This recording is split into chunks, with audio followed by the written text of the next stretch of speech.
राष्ट्रपिता बापूजी का जन्मदिन और लाल बहादुर शास्त्री जो हमारे बहुत ही सम्मानित प्रधानमंत्री और जिनके प्रति सबके मन में आदर और प्रेम का भाव है, उस लाल बहादुर शास्त्री जी का भी जन्मदिन है। और एक और पितृमोक्ष, आप लोगों के शब्दों में पितरखेदा है ना पितृमोक्ष का भी है। तो ये एक संयोग है और पितृमोक्ष के बारे में तो आप लोग जानते हैं, मैं उस पर नहीं बोलूँगा। रही बात सत्संग की और गांधी जी और लाल बहादुर शास्त्री की ये बहुत महत्वपूर्ण है। कभी कभी इस प्रकार के आयोजन होते हैं। मुझे याद है कि प्रयागराज में, इलाहाबाद में जब रहना होता था तो कभी कभी गुरुदेव जी बोला करते थे। कभी सभा में ऐसा संजोग कार्यक्रम के समय पड़ा, वहाँ भी इस प्रकार की बातें होती थीं गांधी जी के संबंध में। तो राष्ट्रपिता जिन्हें इस देश के लोगों ने कहा राष्ट्रपिता, पिता वह जो जन्म दे, राष्ट्र को जन्म दे, मतलब यह है कि वैसे भारत तो पहले से है, बापूजी के पहले से ही है, लेकिन कह सकते हैं पुनर्जन्म। किस प्रकार से अंग्रेज़ों के चंगुल से छुड़ाने में उनकी अहम भूमिका रही। ये बात सच है कि केवल अकेले बापूजी से ही यह संभव नहीं हुआ है, लेकिन उनका मुख्य रूप से किरदार वे तो थे ही। और जिस ढंग से उन्होंने यह स्वतंत्रता की लड़ाई लड़ी, ये अद्वितीय है। लड़ाई के ढंग तो आजकल देख ही रहे हैं, कैसे दुनिया में लड़ाइयाँ चल रही हैं और किस प्रकार लोगों की हत्याएं हो रही हैं, उस समय भी होती रही हैं। स्वतंत्रता यूं ही थोड़ी मिल गई है, बहुत दिन से वो पकते पकते पकते वो सब बदला। सुने हैं ना, 1857 में मंगल पांडे और किसका, सब लोग जानते हैं, पढ़े लिखे लोग हैं, रानी लक्ष्मीबाई और भी तात्या टोपे, किनका नाम पहले आता रहा, वो लोग बहुत पहले से शुरू कर दिए थे और ये प्रक्रिया चलती रही। फिर और भी क्रांतिकारी अपने ही देश में कई हुए, चाहे वो भगत सिंह हो, चाहे सरदार वल्लभ भाई पटेल तो थे ही, एक और सरदार भगत सिंह, चंद्रशेखर आज़ाद और अपने नेताजी सुभाष चंद्र बोस, और बहुत से नाम किनका लिया जाए। ये जितने स्वतंत्रता संग्राम सेनानी उस समय के थे, सबका समवेत सहयोग और मुख्य भूमिका गांधी जी, जिस प्रकार से उन्होंने अहिंसा का पालन किया, जिस प्रकार से उन्होंने तरीका अपनाया दूसरों को कष्ट दिए बगैर हम अपनी बात कहें। यदि मैं सत्य कह रहा हूँ तो वो सत्य स्वीकार्य होगा। सत्याग्रह, ये बहुत सारी बातें हैं। और मैंने गुरुदेव जी से सुना, गुरुदेव जी ने लिखा भी है, पीताम्बर बड़थवाल ने अपने पुस्तक में लेख में कहीं कि गांधी जी उधर बनारस एक बार बहुत पहले जाना हुआ था। तो वैसे गांधी जी की जो आत्मकथा है, सत्य का प्रयोग, आप में से कई लोग पढ़े होंगे, बहुत पहले पढ़ा था, अभी दो साल पहले फिर से पढ़ा। मुझे जाना हुआ वहाँ अहमदाबाद, साबरमती आश्रम। अहमदाबाद जाओ तो साबरमती आश्रम जाना तो बनता ही है, कई बार तो नहीं बनता है संजोग, लेकिन ऐसा संजोग था कि जहाँ साबरमती आश्रम था उसी के बिल्कुल नज़दीक, कदम से, पैदल ही बल्कि आगे वहीं रहना था, कुछ भोजन की व्यवस्था थी। तो वो फिर मन में हुआ कि चलो हमारे साथी लोग और लोग हैं, गए नहीं, चले गए। तो देखा पुस्तक तो फिर से खरीदा और फिर से पढ़ा। और क्या बताऊं मैं, उस जब पढ़ने लगा तो पढ़ता ही रहूं ऐसा लगता चला गया। गांधी जी के बारे में जो उन्होंने अपने विषय में लिखा है, जो वहाँ की देश की परिस्थिति के विषय में लिखा है, और ख़ास करके जो दक्षिण अफ्रीका की परिस्थिति के विषय में, कैसे कैसे वहाँ गया, कैसे जाना हुआ, कैसी कैसी समस्याएं होती रही, वो सब पढ़ करके लगता है कि जो उनको महात्मा कहा गया है ना, वो कोई अतिशयोक्ति नहीं है, कोई वो उनके लिए कोई बड़ी बात नहीं है। सचमुच उन्होंने जो साधना और तप किया है ये कठिन है। मैं तो कई जगह देखा पढ़ करके, बड़ा कठिन लगा।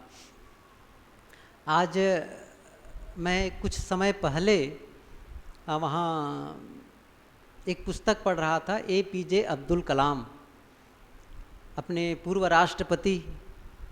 ये लोग भी सब कमाल के इंसान। जब पढ़ें कभी आप लोगों से, जो लोग भी पढ़ने वाले हैं, अवसर मिले तो ज़रूर APJ अब्दुल कलाम की पुस्तक पढ़ने जैसी तो है, कई हैं उनकी पुस्तकें। तो जिस पुस्तक की चर्चा मैं कर रहा हूँ, 4 या 5 पुस्तकें तो मेरे पास हैं, मैंने पढ़ी है। एक पुस्तक अदम्य साहस उनकी है। तो उसमें उन्होंने एक जगह जिक्र किया है, जब वो राष्ट्रपति थे तो गए थे दक्षिण अफ्रीका, और उसी समय वो नेल्सन मंडेला से भी मिले थे। तब उन्होंने लिखा कि मेरे मन में हुआ गांधी जी को वहाँ उस स्टेशन में जाऊँ जहाँ से ट्रेन से उनको ढकेल दिया गया था, उतार दिया गया था, जबकि उनको प्रथम श्रेणी का टिकट था। इसके बावजूद अंग्रेज जो गोरे होते थे वे कालों को वहाँ पर प्रवेश नहीं देने देते थे। यद्यपि उनका अधिकार था, उन्होंने इसीलिए बात हो गई क्योंकि कंपनी की ओर से, जिस कंपनी के लिए वो वकालत करने गए थे, उन्होंने एक दूसरी जगह प्रिटोरिया जाना था उनको, प्रिटोरिया। वो तारीख है 7 जून 1893। 7 जून 1893 की तारीख है। वो बैठे थे और वहाँ जब प्रथम श्रेणी के, क्योंकि वहाँ से उनका टिकट ही मिला था, ऑलरेडी कटा हुआ था उनके पास में, तो उनका तो अधिकार था। लेकिन अंग्रेज आए और उनको कहे यहाँ अधिकार नहीं है काले लोगों को बैठने का। उसने कहा नहीं, मेरा टिकट है, उतर जाओ। मैंने कहा मैं नहीं उतरूँगा। यही तो जिद्दीपना था उनका। अच्छा, वही जिद्दीपना उनको ऊपर ले गए, ये भी सच है। गुरुदेव जी कहा करते थे गांधी जी बड़े जिद्दी थे, लेकिन उनका जिद बड़ा सकारात्मक होता था। एक जिद होता है विध्वंसात्मक, सही है ना, विध्वंस कर देता है, नुकसान करने वाला होता है। लेकिन एक उनका जिद उनका खुद का जीवन बना दिया और हम देशवासियों का भी जीवन बना दिया। तो ये उनकी विशेषता थी। तो बात याद आई कि APJ अब्दुल कलाम ने अपनी पुस्तक में कोट किया है कि वह पीटर मेट्रिसबर्ग, देखो नाम उन लोग, उनका ढंग है, विदेश का नाम अलग होता है, इस ढंग से कुछ नाम है, पीटर मेट्रिसबर्ग। तो वहाँ वो स्टेशन पर गए देखने के लिए। तो वो लिखा है, उन्होंने लिखा है, एक पट्टिका लगी है। जैसे कभी कभी जैसे कोई बहुत बड़े पुरुष होते हैं तो कहते हैं ना ये उनका जन्म स्थली है, ये उनका कार्यस्थली। तो उस स्टेशन में एक बोर्ड लगा है। बोर्ड में क्या लिखा है, वो तो इंग्लिश में ही लिखा है वहाँ। तो उन्होंने हिंदी में उसको बताया है कि इस पट्टिका की जगह, इस जगह 7 जून 1893 में M.K. गांधी, श्री M.K. गांधी को ट्रेन से जो प्रिटोरिया जा रहे थे उनसे वहाँ उतार दिया। हम लोग तो सुने हैं कि ढकेल दिया गया, ये भी सही है, धक्का मार के गिरा दिया। और निश्चित है ऐसा किए होंगे, आश्चर्य नहीं है जिस प्रकार से वहाँ बातें हुई है। और ख्याल नहीं आ रहा है कि इसमें कि मेरे सामान फेंक दिया गया। मैं सत्य के प्रयोग में पढ़ा तो सामान फेंक दिए, शायद कुछ किए उनको, निश्चित रूप से उनको धक्का तो दिए होंगे, नहीं तो वो स्थिति, वो तो उतरने के तैयार ही नहीं थे। और लोग भी जिद ठाने हुए थे कि नहीं इसको उतारना है कहा करके, तो धक्का दिए होंगे। एक वक्ता बोल रहे थे तो उन्होंने कहा कि उस दिन, उस तारीख को अंग्रेजों ने गांधी जी को ट्रेन से धक्का मार के गिरा दिया था। गांधी जी ने उसी रात को निर्णय ले लिया था कि मुझे ट्रेन से धक्का मारे हो, मैं आप लोगों को, तुम लोगों को मैं देश से धक्का मार के भगा दूंगा। और सही बात है, देश से धक्का मार के वो निकाल ही दिए उनको, अंग्रेज़ों को। तो उस पट्टिका में लिखा है कि आज के दिन जब उनके उतारा गया तो उनके जीवन में क्रांति आई, और उसी तभी से उन्होंने ये जो जो क्या कहते, काले और गोरों का जो लड़ाई चल रही थी उसके विरुद्ध में उन्होंने एक निर्णय ले लिया। ये जो जातीय जो भेद है, नस्लीय भेद को लेकर के उसने विरोध किया और अहिंसा का अपने जीवन में उन्होंने ये निर्णय लिया और ये काम किया। पट्टिका में देखो, मैं शब्द टू शब्द नहीं बता पा रहा हूँ, लेकिन ये है, ख्याल आया इसलिए कहा। तो गांधी जी का जीवन जब देखें, पढ़ें, और लोग भी लिखे हैं गांधी जी के विषय में, कितने लोग लिखे हैं। जब मैं विदेशी लेखकों को भी पढ़ता हूँ और गांधी जी के बारे में वर्णन पढ़ता हूँ कि भारत के विषय में जब लिखना होता है ना, तो उदाहरण जब देते हैं गांधी जी के विषय में, कभी बुद्ध के विषय में, कुछ लोगों का, देखो बहुत से बाहर के लोग हैं, मैं अमेरिकन लेखकों को पढ़ा हूँ, उन्होंने लिखा है एक जगह गांधी जी के विषय में कि गांधी जी के स्वभाव कैसा था, जो हम लोग नहीं कर पाएंगे। मैं सही बता रहा हूँ, देखना, मैं गांधी जी के कुछ उदाहरण बताना चाहता हूँ और अपने जीवन से रिलेट करना, मतलब किस लेवल पर उनकी मानसिक स्थिति थी, कैसा उनका जीवन था और हम अभी क्या हैं, ये थोड़ा सा एसोसिएट करने जैसा है। तो पता चलेगा कि सचमुच अभी हमारे जीवन में हमें कितना काम करना बाकी है। तो जब कोई घटना घटती है या कोई हमारे साथ में ऐसी कोई परिस्थिति निर्मित होती है, कोई घटना घटती है, उसके बाद मैं कैसी प्रतिक्रिया करता हूँ, ये बहुत महत्वपूर्ण है। फिर से मैं कह रहा हूँ, एक है कि सामने वाले के तरफ से कुछ हुआ, या तो उन्होंने मेरा अपमान किया, या तो मुझे उन्होंने गाली दी, या तो कोई नुकसान किया, या कोई ऐसी घटना घटी, वो क्या है, मुझे उद्दीपन के लिए कोई निमित्त बना। अब उसके बाद, उस घटना के बाद मैं क्या उत्तर दे रहा हूँ, मेरी क्या प्रतिक्रिया है, ये मिल करके ही जीवन का निर्माण होता है। हम लोग क्या कर रहे हैं, उसने वैसा किया, देखो किया अलग चीज है, उनके करने के बाद मैंने क्या किया, ये बहुत महत्वपूर्ण है। तो उन्होंने एक बात लिखी कि एक ऐसा, अब वो जेलर तो नहीं कहना चाहिए, शायद कोई वायसराय या कोई नाम बताए, भूल गया है, काफ़ी दिन हो गए पढ़े। तो उनके जेल में चले गए। वो जेल में क्या, उन्हीं के, जिस आदमी ने ज़बरदस्ती उनको जेल में उसको विवश किया जाने के लिए, बहुत गलती तो नहीं थी, लेकिन उन्होंने ज़बरदस्ती उनको जेल में डालने का काम किया था। वो आदमी जेल में जब गए तो जानते हो क्या किया उन्होंने क्या किया था, उस आदमी के लिए जेल में एक जोड़ी चप्पल बनाई, एक जोड़ी उनको पहनने के लिए चप्पल जेल के अंदर बनाते हैं वो गांधी जी, और उनको फिर बाद में भेंट किए। तो उस जो जेलर वो था ना आदमी, वो बड़ा अफसर रहा होगा अंग्रेज गवर्नमेंट के समय का। तो उन्होंने क्या लिखा है अपने जीवन के विषय में, गांधी जी के विषय में, मैंने उसके लिए ऐसा किया और उसने मेरे लिए अपने हाथों से मेरे लिए चप्पल उन्होंने बनाई, और जब मैं चप्पल कुछ दिन पहना तो मुझे गवारा नहीं हो गया, इतने बड़े महापुरुष के बनाए चप्पल को क्या मैं पहनने योग्य हूँ, सोचिए जरा से। और हम लोग क्या करते, मुझे निकलने दो फिर बदला लूँगा, होता है कि नहीं होता जनरली, क्योंकि तुम्हारे ही कारण मैं जेल में आया हूँ। और गांधी जी क्या कह रहे थे, देखो मैं क्यों उनके प्रसिद्धि हुई, क्यों उनकी विशेषता हम लोग गाते हैं। एक दूसरी घटना, ट्रेन में वो जैसे ही बैठने वाले थे किसी ट्रेन में कहीं जाने के लिए, उतने में उनके एक पैर की चप्पल गिर गई। अब ट्रेन चल पड़ी, ख्याल करिए, ट्रेन चल पड़ी और चप्पल गिर गई। अब क्या करेंगे हम लोग, समझ रहे हैं ना। अब बड़ा तो बड़बड़ाएंगे जो भी होगा, चप्पल गिर गई कैसे हो, ट्रेन तो रुकने वाली नहीं है। गांधी जी ने क्या किया, उन्होंने क्या किया, एक चप्पल पैर में, एक चप्पल नीचे गिर गई, क्या करते हैं, दूसरी चप्पल को भी पैर से उतारते हैं और तुरंत फेंक देते हैं नीचे।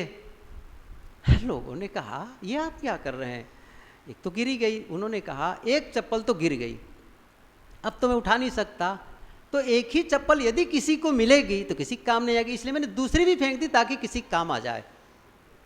ये जो सोच का तरीका है ना, कितनी बड़ी बात है। उनके सोचने का ढंग कैसा और हम लोग का सोचने का ढंग कैसा, बिल्कुल अलग। यही अंतर डालता है एक महापुरुष में और एक सामान्य पुरुष में, यही अंतर डालता है। उनके मन में जब इस प्रकार के विचार चलते रहते थे, कैसे कम से कम में मैं निर्वाह कर सकूं, कैसे अहिंसा का पालन कर, सब कुछ के बारे में। और वो जो नियम बनाते थे, जो करते थे, फिर उनको चिंता नहीं होती थी कि ये धर्म वाले क्या कहेंगे, अमुक लोग क्या कहेंगे। देखिए वो गीता के विषय में थे निष्णात, मतलब उनकी निष्ठा थी, प्रार्थना करते थे, भगवान तो कहते थे, वो कहते थे। मैं एक संस्मरण जो सुना रहा तो भूल गया कि गांधी जी के बारे में कहते हैं कि वो कबीरपंथी थे, मतलब उन्होंने कबीरपंथी थे कि नहीं अलग विषय हुआ, लेकिन इतना उन्होंने कहा था कि मेरी माँ कबीरपंथी थी। अब वो तो कबीरपंथी तो नहीं रहे होंगे जैसा लगता है, लेकिन माँ के गर्भ से ही कहना चाहिए उनको कबीर साहब के विचारों के संस्कार तो मिलते रहे। जब वो स्तनपान भी किए होंगे तो माँ के विचार आते रहे होंगे, और इसीलिए उनके जीवन में कबीर साहब के विचारों से काफ़ी तालमेल है बहुत बातों को लेकर के। तो ये बात आई, तो उन्होंने एक और घटना मुझे याद आ रही गांधी जी के बारे में। एक बार वो एक पशुपाल, कभी कभी वो बछड़ा था शायद आश्रम में उनका, तो बछड़ा की बकरी है क्या है एकदम ख्याल नहीं आ रहा है, तो इतना बीमार, इतना उसको कष्ट होता था, तो गांधी जी ने, हाँ बछड़ा ही है शायद, बछड़े की बात है, तो उसने कहा कि इसको अब ऐसा इंजेक्शन दे दो ताकि ये मर जाए। अब ये बात, अब गांधी जी बोलते थे कि मतलब दूर तक आवाज़ जाती थी, बहुत जगह फैल जाती थी, आवाज़ हुई। गांधी जी गोवंश हो गए ना, गोवंश है वो, तो फिर उसकी हत्या करना तो गो हत्या बराबर की बात हो गई, विरोध चलने लगा। तो कहें इससे नरक हो जाएगा बापूजी, आपका ये हो जाएगा। बापूजी ने कहा मैं नरक जाने को तैयार हूँ, बस इनको छुट्टी मिले, समझ रहे हैं ना, मैं नरक जाने को तैयार हूँ, क्योंकि इनको इतना कष्ट हो रहा है, तकलीफ इतनी है, वो तकलीफ मुझे देखी नहीं जा रही है, वो तकलीफ देखी नहीं जा रही है। सामान्य रूप से क्या करेंगे, गांधी जी हिंसा किए, लगेगा ना, लेकिन वो हिंसा नहीं है, उनकी दृष्टि से वो अहिंसा है। कहने का मतलब है बहुत ऐसी बातें उनके जीवन की हैं जो हमारे लिए बहुत महत्वपूर्ण हैं, बस ये है कि उसके विस्तार से पढ़ने की ज़रूरत है। दो छोटे छोटे उदाहरण दे करके मैं उनके विषय में वार्ता बंद करूं। एक बार कैसे मन में जो विचार चलते हैं वो कैसे जीवन में कैसे उसका प्रभाव दिखाई देता है। मैं क्यों बता रहा हूँ इस चीज़ को, हम सब भी इस बात को ध्यान में रखें, क्या मैं कैसा सोचता हूँ, मेरे मन में कैसे विचार चलते हैं। आप ध्यान दीजिए, यदि मन में गलत विचार चल रहे हैं, लगातार हिंसा के विचार चल रहे हैं, चोरी के विचार चल रहे हैं, अनाचार के विचार चल रहे हैं, तो फिर आपके जीवन में वो प्रकट हो जाएगा। इसलिए क्या ध्यान रखना है, सोचते समय हमेशा ध्यान रखो, गलत विचार मन में आए तो हटा दो, नहीं तो जीवन गलत बन जाएगा। मैं एक चीज़ बताऊं, मेरी बातें देखो, सत्संग भी है, दोनों को जोड़ना है मुझे। एक आदमी चुपचाप बैठा है, ख्याल करिए जरा से, और चुपचाप बैठ करके उसके मन में क्रोध जगा, मतलब किसी की गलती की याद आई और अंदर अंदर वो क्रोधित हो रहा है, नाराज हो रहा है, अंदर अंदर बहुत क्रोध से भर गया है, अंदर से बाहर प्रकट नहीं कर रहा है, लेकिन अंदर में वो भयंकर क्रोधित है। कितने देर तक के? करीब घंटा भर। अब मैं ये कहना चाहता हूँ, घंटा भर पहले जो उनकी दशा थी और 1 घंटे तक क्रोध के विचार आने से अब वो आदमी अलग हो गया। वो अलग हो गया क्यों? अब उस आदमी में क्रोध करने की संभावना बढ़ गई, जो 1 घंटे पहले नहीं थी, लेकिन 1 घंटे तक क्रोध के विषय में सोचने से अब क्रोध करने की संभावना उसकी बढ़ गई। कैसे विचारों का इम्पेक्ट पड़ता है हमारे जीवन में। एक दूसरी बात, कोई अकेले बैठ करके हत्या के बारे में सोच रहा है, किसी की हत्या कर देनी, वो ऐसा आदमी है, हिंसा हिंसा ऐसा, घंटा भर हत्या के बारे में। 1 घंटे तक जो कोई मन में हत्या के बारे में सोचे तो 1 घंटे के बाद में उस आदमी की हत्या करने की संभावना बढ़ जाएगी जो 1 घंटा पहले थे उससे ज़्यादा, क्योंकि 1 घंटा पहले ये विचार नहीं था। कैसे विचार आते हैं? अच्छा, क्या उसको मना सकते हैं हम लोग? सब मिल करके? तो देखो उनको थोड़ा से शांत रख ले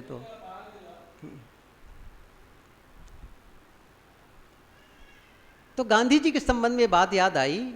एक बार क्या हुआ कि उनके मन में हमेशा परिग्रह की मन में बातें आती थी, कम से कम में काम चलाओ। तो हुआ क्या, एक बार जेल में थे, संभवतः जेल में ही थे, और सरदार वल्लभ भाई पटेल उनके सेवा में थे, कह लो सहयोग में थे। सुबह जलपान में खजूर लेते थे, रात में 10 खजूर भिगा देते थे और सुबह उसको लेते थे वो गांधी जी। वल्लभ भाई पटेल जब खजूर भिगाने लगे, कई दिनों से भिगाते रहे और सुबह उनको साफ करके देते थे। फिर एक दिन मन में हुआ, इतना काम करना पड़ता है बापूजी को, ये 10 खजूर से कितनी एनर्जी आएगी, कितनी शक्ति आएगी। उन्होंने क्या किया कि थोड़ा बढ़ा देना चाहिए, तो 10 की जगह उसने 15 कर दी और 15 हो गई। उनको क्या पता था कि इसके बारे में भी बापूजी ध्यान देंगे। अरे भाई 10 खजूर की 15 खजूर, तो उसने 15 खजूर उसमें भिगा दिए। सुबह टाइम जब उनको दिया गया, ला करके सरदार वल्लभ भाई पटेल ला करके देते हैं, तो गांधी जी तो बड़े हर चीज़ को बड़े गौर करते थे। देखे आज खजूर कुछ ज़्यादा लगता है। अब देखिए, तो वहीं खड़े थे। अब जैसे दे दिए, हम लोग गुरुदेव जी कोई देते थे कोई भी चीज़ खाने के लिए, उसके पश्चात बाजू खड़े ही रहते थे कोई ना कोई, तो वैसे ही वो खड़े थे। तो कहा कि सोचे, तो सरदार वल्लभ भाई कहते हैं, वल्लभ जरा गिनो इसको, कितने हैं ये? अब तो यही बहुत बड़ी बात हो गई उनके लिए, तो उनको पता ही था, गिने तो 15। कहा कि 10 की चर्चा हुई थी, 10 भिगाने की, 15 कैसे हो गई? उन्होंने कहा, बापूजी 10 और 15 में क्या फ़र्क पड़ता है? आपको मैंने सोचा कि आप 15 थोड़ी सी शक्ति रहेगी ठीक से, इसलिए मैंने 15 कर दिया। उन्होंने क्या कहा, 10 और 15 से क्या फ़र्क पड़ता है? इतनी बातें सुन के गांधी जी आंखें बंद कर लिए, कुछ सेकंड सोचे, अच्छा बहुत बढ़िया सूत्र दे दिए, 10 और 15 में कोई फ़र्क नहीं है, तो अब कल से 5 खजूर भिगाना, 10 और 5 में भी कोई फ़र्क नहीं है फिर तो। मैं क्या कह रहा था, जिसके मन में हमेशा कम से कम में काम चलाने का मन चलता हो, विचार चलते हों, उसके जीवन में इसी प्रकार के घटनाएं घटेंगी। ऐसे ही उनके शब्द व्यवहार होते चले जाएंगे। लेकिन और अधिक तो सब कम पड़ने लगेगा। एक दूसरी बात, अहिंसा के मन उनके विचार मन में आते थे, उसी की बात है, शायद वो आश्रम की बात है, साबरमती हो या वहाँ की बात हो। तो महादेव भाई देसाई वे साथ में थे एक बार। तो सुबह उसमें थोड़ा सा गुनगुन पानी रहता था, उसमें शहद डाल करके पीते थे, शायद नींबू भी डालते रहे होंगे, जैसा भी हो।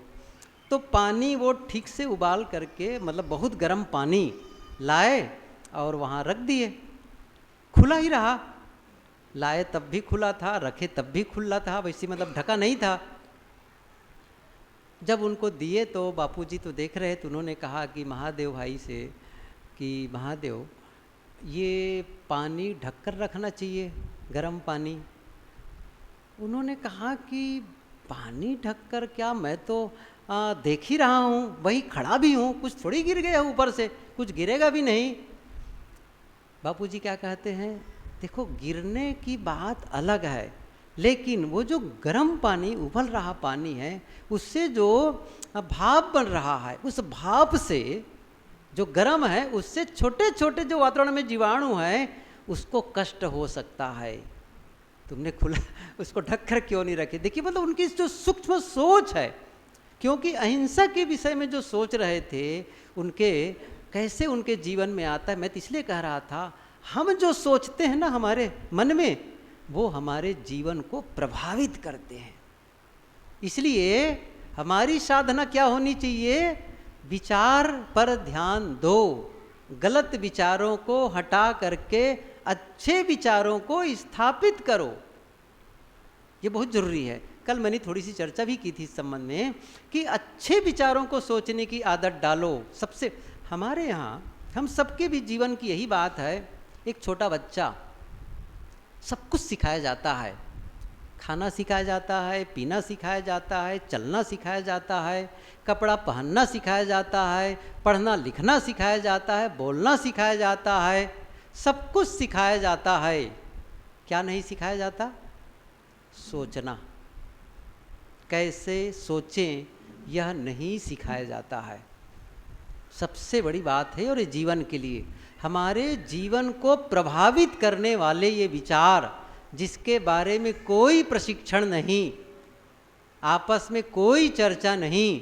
कितनी बार मैंने आप लोगों के बीच ये उदाहरण दिया है। एक लेखिका लुइस एल हे, जिनकी बहुत प्रसिद्ध पुस्तक है you can heal your life, उन्होंने ये बात लिखी है, आजकल बच्चों को लड़ाइयों की तिथियां रटाई जाती है। मुझे समझ में नहीं आता, बच्चों को लड़ाइयों की तिथियों को याद करने से क्या फ़ायदा होने वाला है?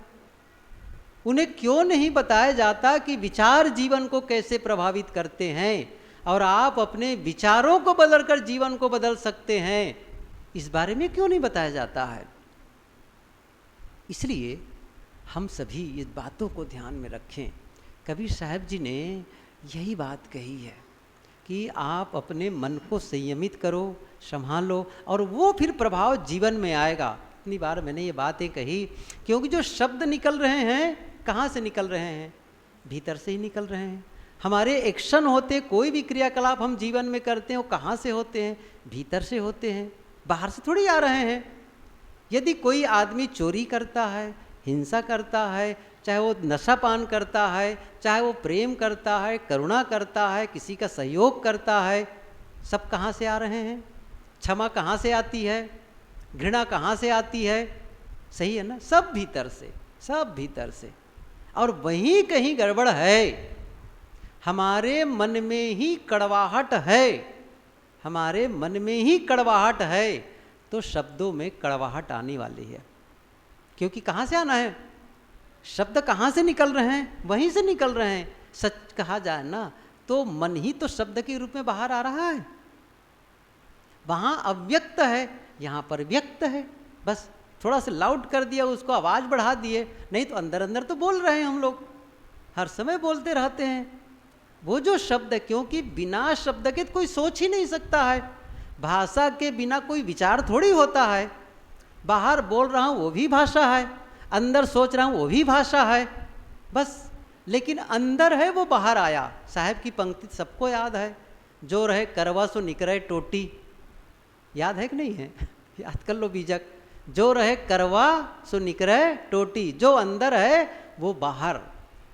इसलिए कहाँ ठीक करना है? आप वाणी का कितना संयम कोई कर पाएगा? बाहर तो नहीं बोलेगा, ठीक है, लेकिन अंदर तो बोलेगा। आप अंदर पहले लाते हैं, तब बाहर निकलता है। जैसे किसी को गाली देना हो, किसी को कोई गाली देता है, तो गाली ऐसे कैसे निकल जाएगी? सोचो जरा से। पहले गाली को किसी ने जिया है पहले, अर्थात गाली को कई बार उसके मन में वो कौंधी है गाली, अब शब्द, और वो चीज़ तब बाहर निकली है, वो चीज़ तब बाहर निकली है। ऐसे कैसे हो जाएगा अचानक? जो आपके भीतर हो ही ना, वो निकलेगा कहाँ से? नहीं निकल सकता है। इसलिए क्रोध है वो बाहर निकला, निमित्त कोई बन गया, वो बात अलग है, लेकिन जो नहीं है वो कैसे निकलेगा? हम लोग क्या कहते हैं, कभी कभी क्रोध करते हैं।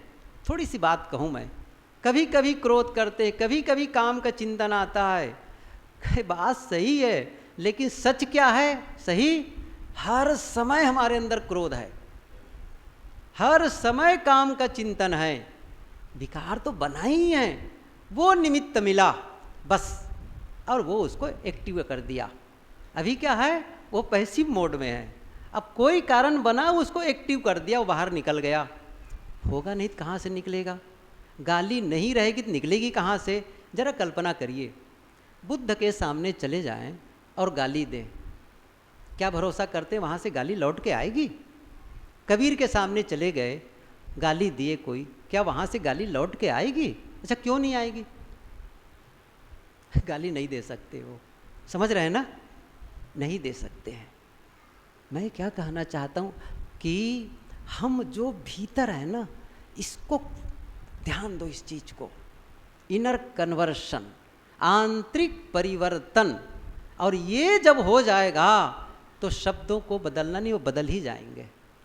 मन में मिठास होगी, मन में मिठास होगी, मन में पवित्रता होगी, तो शब्दों में भी निकलेगी, हमारे क्रियाकलाप में भी बाहर आने वाले हैं।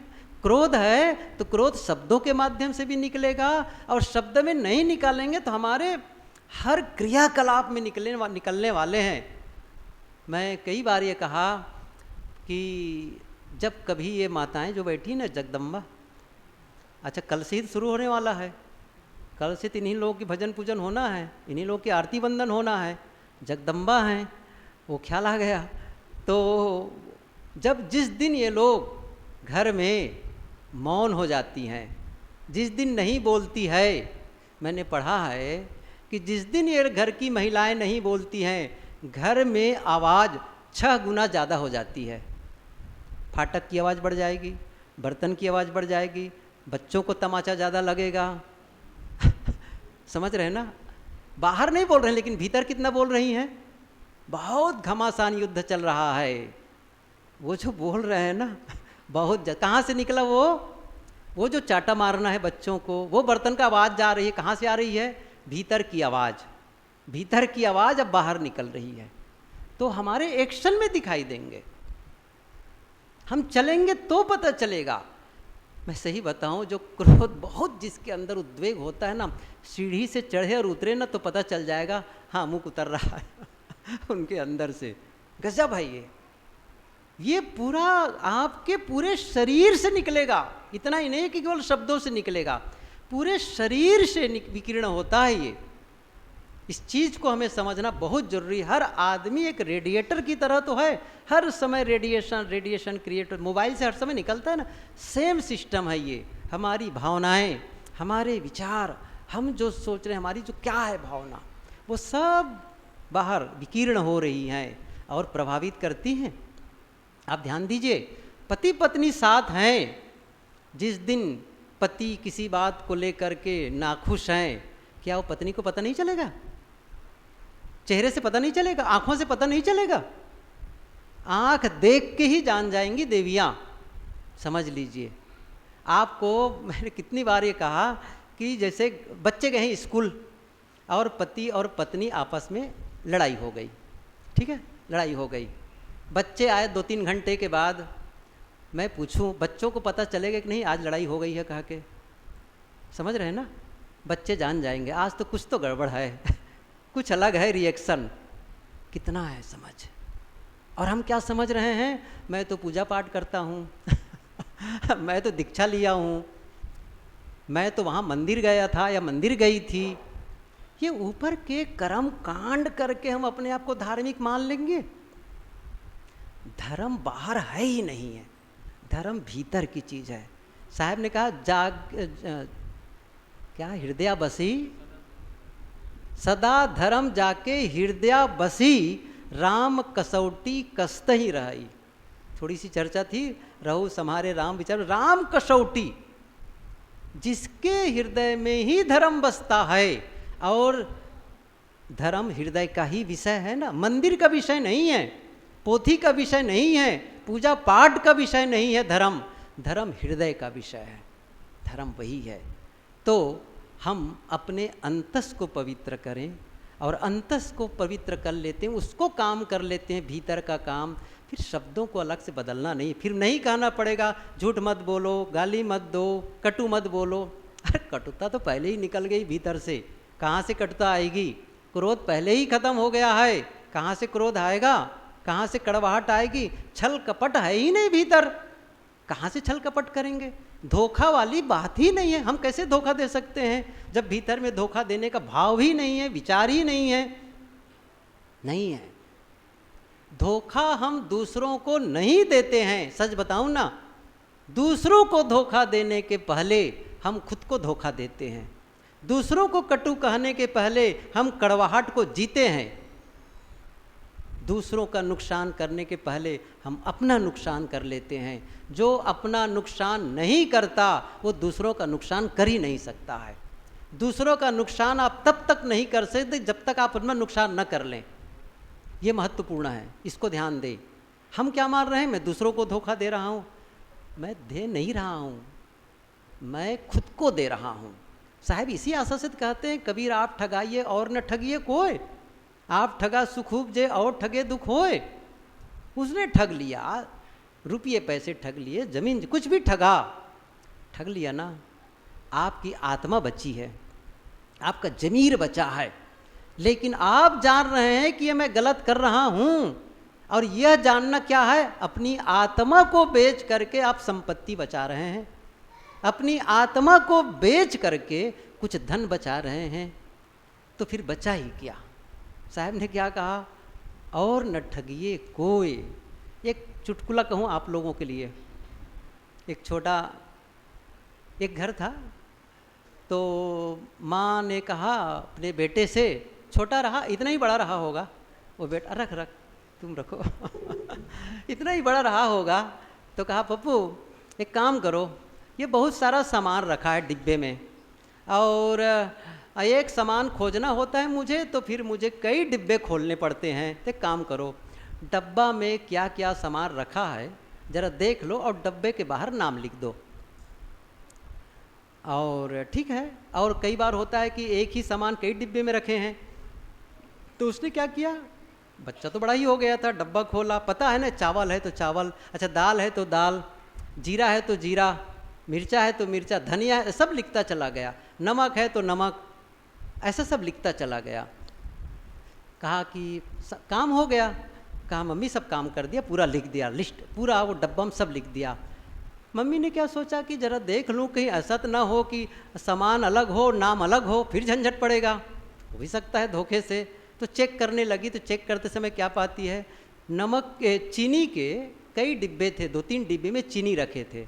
अच्छा बाहर क्या लिखा था? नमक नमक नमक। तब उसकी मम्मी ने कहा बेटा ये जो चीनी के डिब्बे में तुमने बाहर नमक नमक क्यों लिख दिया है? तो छोटे बच्चे ने क्या कहा, मम्मी चींटियों को धोखा देने के लिए। बताओ चींटियों को धोखा देना है कि खुद को धोखा देना है? समझ में आ रहा है ना? ये कहाँ से निकला है? भीतर से, बाहर से नहीं निकला है।